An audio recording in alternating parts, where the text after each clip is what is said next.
welcome to the Career Coffee Chat podcast. I'm your host, Aaron Urban, certified career strategist and executive coach, removing career roadblocks so you can achieve more impact, influence, and income. Good morning and welcome to Career Coffee Chat. I'm your host, Aaron Urban, and today we'll be talking about how to increase your strategic influence. Now, last week, Dan sent me a message. He said, Aaron, I'd love to increase my influence at work, but I'm not sure how. Do you have any tips on exactly how to become more influential, particularly now that we're all working remotely or working from home? I'm glad you asked, Dan. In fact, I do have some great tips on how to increase your influence strategically or otherwise in your professional world or in your personal life, and how to do this even though most of us are working remotely. We're not in person with everyone we want to influence, so how can we leverage the power of influence and increase our impact in both workplace and our professional lives, our personal lives?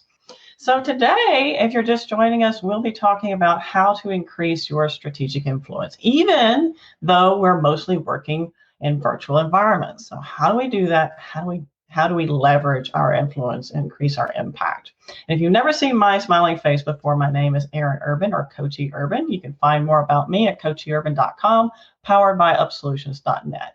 And what I do is I'm a certified career strategist and executive coach, and I help professionals remove their career roadblocks to achieve their potential. So let's talk about what influence is. Now, pop in the chat what you think influence is. So what does influence mean to you? And when I say the words influence, what comes to mind? So what is influence really? What does it mean to you? When you hear the words influence, what is it? And while you're doing that, I'll give you some insights of what influence is not. First of all, it's not some magic pill you can take. There's no magic formula for influence. When people think of influence, they tend to think of people who are more charismatic, more outgoing. Well, that's actually not a requirement to build your strategic influence. In fact, we tend, particularly in America, to worship what we call the extrovert ideal. And we tend to lend more intelligence and expertise to those people who tend to talk a lot. Well, guess what? The gift of gab does not mean you're more intelligent. In fact, that has nothing to do with one another at all whatsoever. And the good news for you individuals who are more reserved, just note that charisma does not mean that you have more influence. That is not what influence is about. So let's see what you have to say about influence. When someone consults you for your opinion, so then Lara actually mentioned when someone consults you for your opinion, you feel like you have more influence over that person, right? So when people listen to you from Facebook, yes, exactly. So you feel like you have more influence over that individual when people are actually listening to you. Now, what's interesting for the person who said when people listen to you, do you feel like that person can influence you more easily because they took the time to listen? We'll circle back to that here in a moment. So influence has actually very little to do with formal authority. A lot of leaders forget that, but leaders still should not necessarily lean just on their formal authority to influence and impact others. In fact, there's a lot of psychological levers they need to focus on to increase their influence and impact in the workplace and outside the workplace. Hashmat said, getting others' agreement and getting things done. Yes, that's a really important outgrowth of influence and impact. So thank you for sharing that. So what is influence really? Well, we know it's not a magic pill. We know it's not formal authority. We know that it has very little to do with how much you talk or how much of an extrovert you are or your charisma. That's not a automatic or required component for influence. We also know that it doesn't have anything to do necessarily with your gift of gab and how many people you know. So you've heard a lot probably with not who it's not what you know, it's who you know. But in fact, that doesn't necessarily give you automatic influence and impact over other people either. So what is it? Well, true influence requires a mental shift. So for most of us, when we think of influence and think of increasing our influence, increasing our impact, we're thinking about what can other people do for us? Actually, we need to change that around. We need to change and shift our mindset to think about when we want to influence other people, we need to be concerned about what we can do for them. That's a major mindset shift. And until that happens, you will not see the traction you want with increasing your influence and impact. So I'll say that again because it's very, very important. When you think of influence, instead of thinking about what can they do for me, we need to be thinking about what we can do for them. So, in fact, in order to become a world-class top influencer, we need to reverse our thinking and we need to be able to give without expectation of return.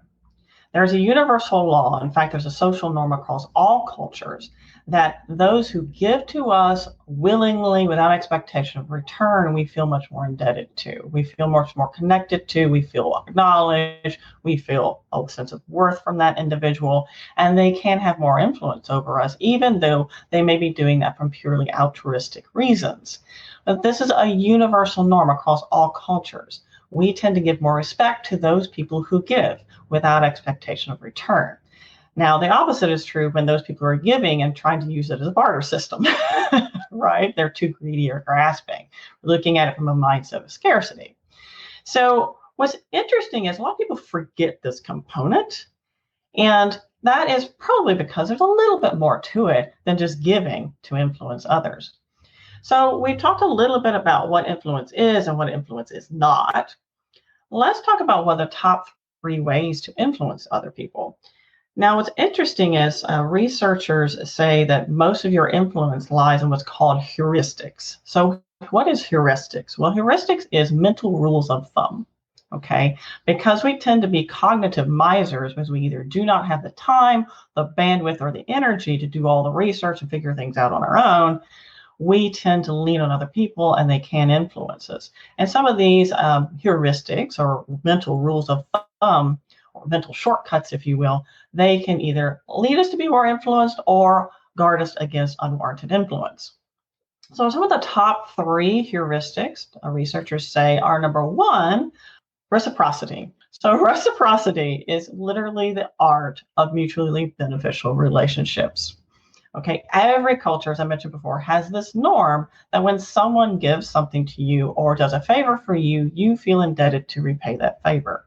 That is reciprocity.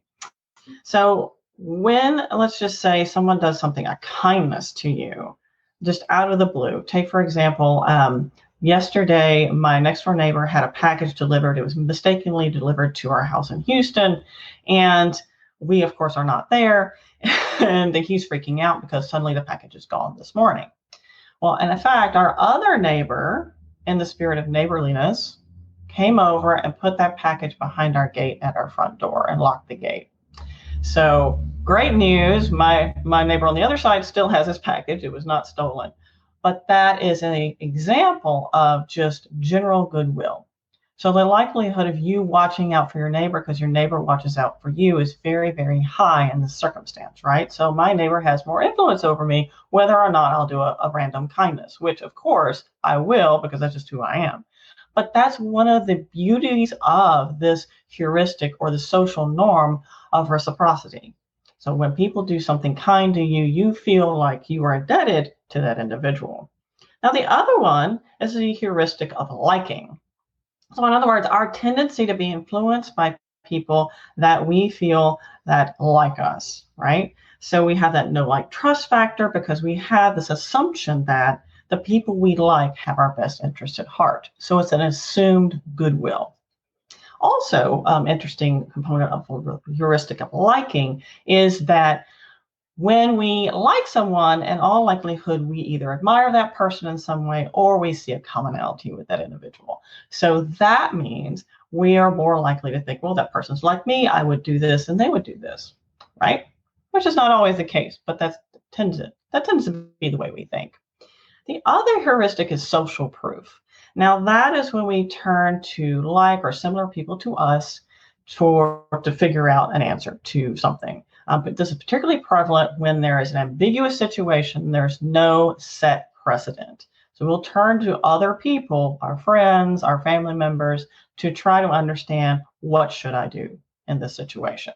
And at no time is this more prevalent or more heard than when your child or a teenager says, but other people are doing it. So the heuristic of social proof is actually very, very powerful. But for our talk today, we'll be focusing on how to increase your strategic impact, leveraging reciprocity and the heuristic of liking. So let's dive into what that looks like. And first, let's focus on the heuristic of liking. Because actually, it's really stinking simple. It's very simple to leverage this heuristic. Because the number one is we tend to like those who we think like us. That's fair. We also tend to connect better with people who we see a similarity with or we have common ground with. And from time to time, we like or admire those people who have qualities that we aspire to, right? So that's the three main rules of liking. The first one being we tend to like people who like us, we think like us, and then we tend to like people who we find a common ground with, a commonality, and then we also like people who we admire some character trait or some aspect of them, right? They may not be like us, and may not even think we like them, or they may not even know you. And this is what we call the fan effect, right? So those people you really admire have no idea who you are, right? But we really admire them, some trait or characteristic. So that is the three main ground rules of liking. Now, how can you get people to like you? Well, it's actually a lot easier than you think. And that is simply, first of all, compliments. Make sure they're salient compliments, legitimate compliments. So we don't want to compliment someone that's unnecessarily or too much, but when it's appropriate and acceptable to do so. Take, for example, when I was in corporate, I always made a point of complimenting something about everyone I met that day. Always made a point to do that because we don't get enough good in this world, quite frankly. And that's really why I did it. I didn't do it for any other reason. I just did it because I know people need that lift. And if I can give that to someone, it costs me nothing. So why not? So salient compliments are a good way to leverage the heuristic of liking. Number two is show interest in others. This is easy. Well, we think, but we don't do it. We really don't show enough interest in others. And I'll give you a great story. So when I was taking my course in leadership psychology, they give this great research example about this gentleman named Eric. Now, he was new to an organization, and for the most part, that organization was fairly fixed. They didn't have too many new people coming in very often. But he wanted to make sure that he felt like he was a part of that organization, a part of that community. So one of the things Eric did, and while he's not a super outgoing person, he knew that people appreciated being appreciated, basically. So he would pay attention. He would just pay attention and show a genuine interest in other people. So if someone had a birthday, you could expect a card from Eric, right? Or a little balloon. If someone felt ill, you could expect flowers at the hospital or whatever. So, and if someone did something great, like they had an accomplishment at the workplace, he would be the first person to congratulate them and send them something special. So it's just little things, but they added up very quickly. And in fact, at the end of the first year he was there at the company Christmas party, even the CEO knew who he was. I spent quite a bit of time talking to him. Everybody tried to talk to Eric. Everybody wanted to connect with Eric because he took an interest in other people. This is very important. We don't do this. We're too busy being wrapped up in our own stuff, and we don't pay enough attention to other people's needs and how we can make other people feel special. But Eric did this, and it wasn't a big deal. It wasn't hard for him to do. But he did, and at the end of that year, he was the most influential person in that organization. True story, and actually researched. So the other way you can increase the heuristic of liking is ask questions. Easy, ask questions of people, because most of the people I coach are not extroverts. Most of the people I coach are typically more reserved individuals, and the gift of gab doesn't come naturally, nor is it appreciated. So we think, well, how can I connect with people because I don't really like talking about myself? Well, guess what? You don't have to. If you know how to listen and ask questions and show genuine interest in other people, that tremendously elevates your influence with those individuals because they think that you are genuinely interested in them as a person and that you like them. And that's tremendous. And in fact, I know many conversations where I've not said much. But the person at the end of the conversation was just so grateful. Thank you so much, for taking the time or listening to me. And some people just want to be heard, right? So if you can listen, ask questions of other people, one, other people love to talk about themselves. And two, you don't really have to share that much about you. So it's a win-win if you're a more reserved person. So that's a little bit about the heuristic of liking, but I'm not done yet. So we talked about compliments. We talked about showing interest. We talked about asking questions, get to know others, because we don't have to be, chatty Cathy to increase our influence. We also talked about what's important to them. So during the question asking process, you tend to learn more about other people and you tend to learn what's important to them. Maybe someone, I don't know, collects flags or whatever. And for their birthday that year, you give them a flag from a country that they haven't collected yet, or whatever it is, right? It's something small and it costs you very little, but it means a lot to them. So you get to understand what they appreciate, what their goals are, what their dreams are, what they want to achieve. And this is very important because I know it sounds bad, but it's not, but it gives you a lot of more influence over the individual because you know what their needs and wants are. The other one is acknowledge others when appropriate. So right up there with giving compliments, acknowledge others when appropriate. So what that might look like for you is when someone helps you with something at work, make sure you recognize that person at the staff meeting. And if you have a really good leader, they will have already established a platform to do that. Hint, hint, leaders. This is extremely important. One, it builds a lot of goodwill in the workplace. And it also is giving that little bit of gift, right? Like gift of a feeling, gift of emotion, gift of elation. Because acknowledgement, when we get acknowledgement, we feel elated. And that's very important. It's a lot more important than you think. Another one I have here is speak their language. Now, I don't mean speak their literal language, although if you do, that helps because you have a commonality. But what I mean is everyone has a different work communication, information, consumption, and delivery style. Everyone has a different style. Now, if you follow the DISC spectrum, there are really 4 main styles. Fortunately, there are an infinite number of work styles. But what I mean by that is it's very, very important to understand how someone expects to receive information and by what form. And particularly what kind of language you may or may not want to use, or what words would you use. I'll give you a very good example because 90% of the career growth coaching I do is in this area. That is because the vast majority of challenges when people are looking to succeed in their career boil down to an inability or misalignment with different work styles. So I'll give you one example. So the majority of the work styles that I coach people through and understanding is the difference between the dominant and the steadiness styles. So the dominant styles are very impatient, very direct, very demanding, very metrics driven. They tend not to listen a whole bunch. They tend to be what next people. And they don't like to, but they tend to put or reserved individuals on the spot by saying, okay, so what's the answer on this? Because they're what next people. And it drives my more reserved people crazy. Okay.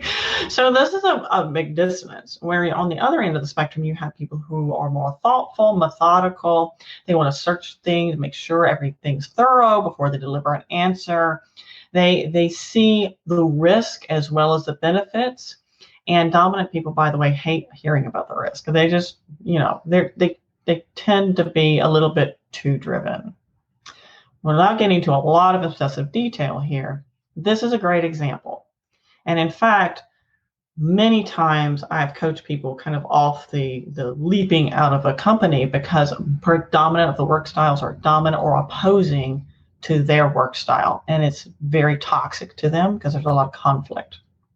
When you understand other people's work styles and you're able to speak their language, that gives you a lot more influence over those individuals.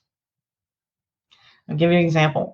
2 weeks ago, after diving in a little bit more about understanding work styles, one of my clients shared with me, she goes, I had a meeting with my dominant boss for the first time without feeling like I was going to throw up. And that's huge. She goes, actually, we had a really good conversation. We never had that before. And he's starting to be nicer to her and respect her more. So this is a really big deal. Work styles are huge. So if you can understand someone's quote unquote language and help speak that language, that's a big deal. Next week, by the way, just to give you a little bit of a precursor, so here's the carrot. Next week, I'll be talking about work styles and how to identify main work styles, and most importantly, how to align your communication with said work styles. So that's what we'll be talking about next week. But for the purpose of today, we need to dive into next reciprocity. All right. And I'll be talking about a little bit your question, Rachel, about how to elicit someone's goals and needs.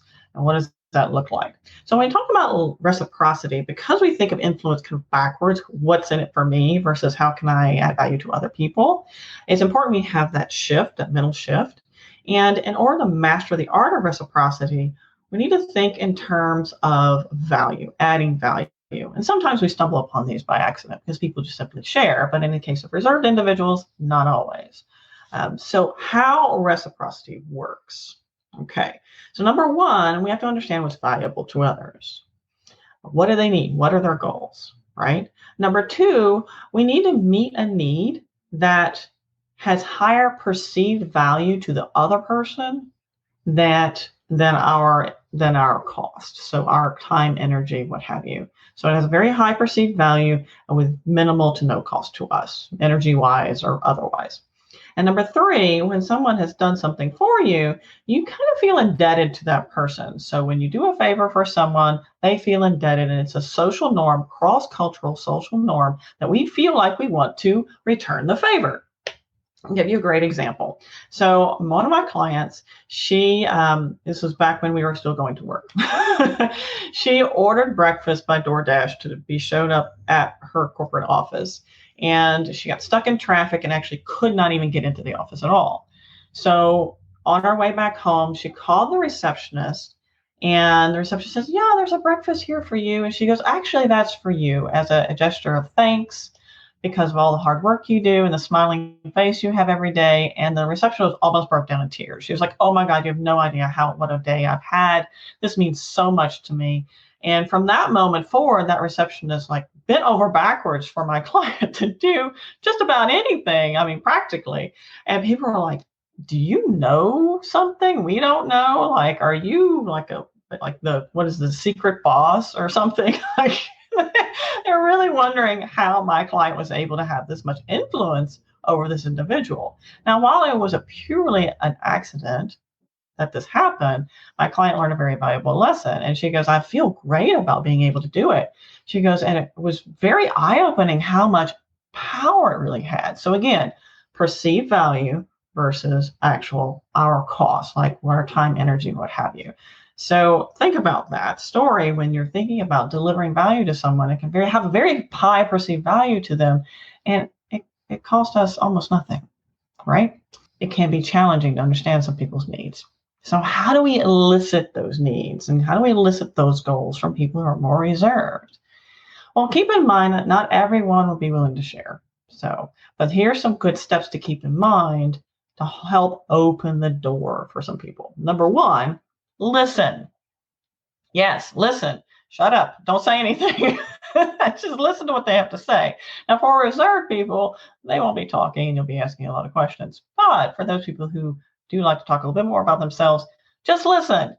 Practice the art of intentionally listening and silence the inner narrative as much as possible. Okay, so that's step one. And the other one you can do is identify common goals. So as you're chatting with them, you can find commonalities. Maybe they have the same dog type or dog breed you do. Maybe they go to the same church, whatever, right? You have a common ground. So that leverages heuristic of liking. And when someone likes you, they're more likely to share. Make sense? The other one is when you listen, show interest. So ask questions, show genuine interest in the person. Say things, oh, that is so neat. I'd love to learn more about that. And by the way, people love to give advice. So if you give the opportunity for someone to give advice or share more about how something worked or didn't work for them, that makes them also like you more. So again, we're leveraging that heuristic of liking to get them to share more with us. And finally, for those people who are very reserved, you may need to practice the art of reciprocal sharing or just reciprocal disclosure. So you share a little bit about yourself to hopefully encourage this individual by stepping into trust very slowly to share something about themselves. So sometimes that's, and again, for some people, they're more comfortable with that than others, but keep in mind, you want to share things that are shareable. I don't want to share just anything. But note that the heuristic of reciprocity is extremely powerful, okay? Very, very powerful tool. When you give to others without expectation of return, it is not a bartering method, okay? Now, this is very important for you to remember. You can delete the heuristic of reciprocity very easily. So you can delete this heuristic very easily. And we do it all the time. Whenever we do something for someone and they express their gratitude and they say thank you, we tend to say, oh, no problem, no worries, don't think about it, it's not a big deal. Don't say that. Stop saying those things, because then you just threw out that debt. Like, it doesn't matter. So they are not now, by social norms, they do not feel a need to pay you that favor back. They're no longer indebted to you. So you have no influence.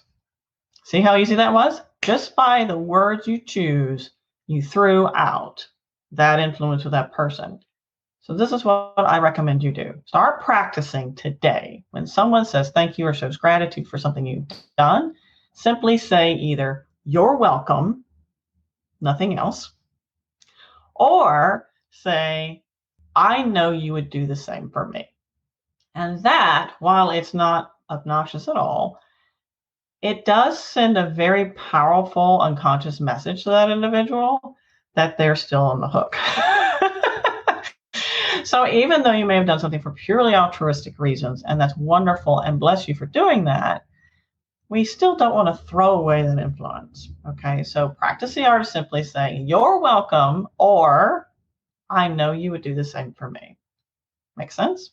Reciprocity can be done in person or online. So anything that I've just shared with you can be done virtually or in person, either way. So that's one reason they're two really simple, easy tools to leverage to increase your influence and impact with other people. And next week, I'll be talking more about aligning work styles, which will also increase your influence and impact with other people tremendously, because then you're able to speak their language, right? So before I wrap up, I want to just make sure that we understand what influence isn't. So influence is not appropriate when it comes to manipulation. So when does influence turn into manipulation? So that happens when the cost to the other person is higher. So remember, we talked earlier about reciprocity. The value to them, the perceived value, is much higher than our perceived, effort. When it's the opposite, that's manipulation. So just keep that in mind. When it costs the person, or if it's not in the person's best interest, that's manipulation. So that's when influence becomes a negative. So it's been a pleasure having you with me this morning. And thank you for joining me this morning.